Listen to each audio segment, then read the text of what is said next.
I'm Professor Tony Dreise. I'm a proud member of the Gomeroi and Ualia First Nations. We want our young children to have a sense of belonging at our early childhood centres and settings. So the idea of cultural safety is that not only the young person, but their family, the extended family and the wider First Nations community has a sense of belonging.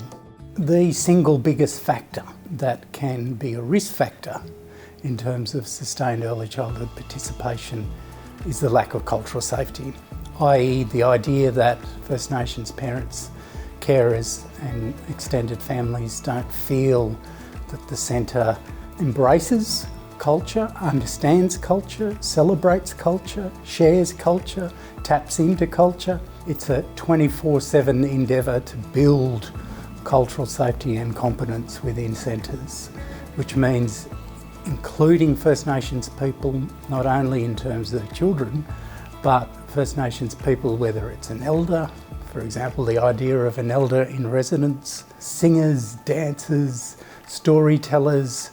That's the surest way to build a culturally safe centre. You've got to think about cultural safety in a holistic way and an integrated way and a built-in way. Too often centres or other education settings think, oh, we'll embrace Aboriginal and Torres Strait Islander cultures during special weeks. No, it has to be more continuous and constant than that. How do you do it? How do you build cultural safety? Well, here's some practical tips. Make sure those flags are flying. It'd be nice if there was acknowledgement of country on the front door. It would be nice that elders are in there, more than NAIDOC week to tell stories, share stories, and just build rapport with young people, not only First Nations, but non-Indigenous children.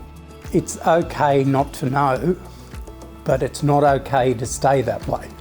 You've got to do your homework, do your research, find out about that place.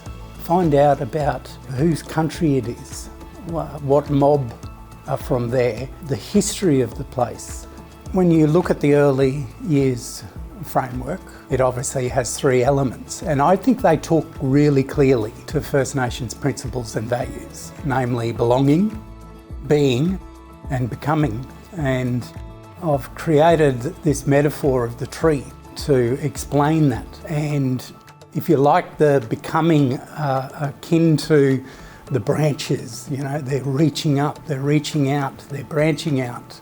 And that, to me, illustrates this notion of becoming, that you're improving, that you're growing, that you're reaching. Then there's this being, the metaphor of being for me is the trunk. It has to be strong. The most important thing for early childhood settings and centres providing services to Aboriginal and Torres Strait Islander children and families is that belonging. And for me, the belonging is akin to the roots. If you're going to have an unhealthy tree, chances are the roots are unhealthy, that they're not getting the nutrients they need, that they're not strong, and it undermines the whole tree, the whole system. That's how I see the Australian Early Years framework from a First Nations perspective. It's accommodating and is responsive to not just the becoming and the being, but of course what lies beneath, and that is that belonging.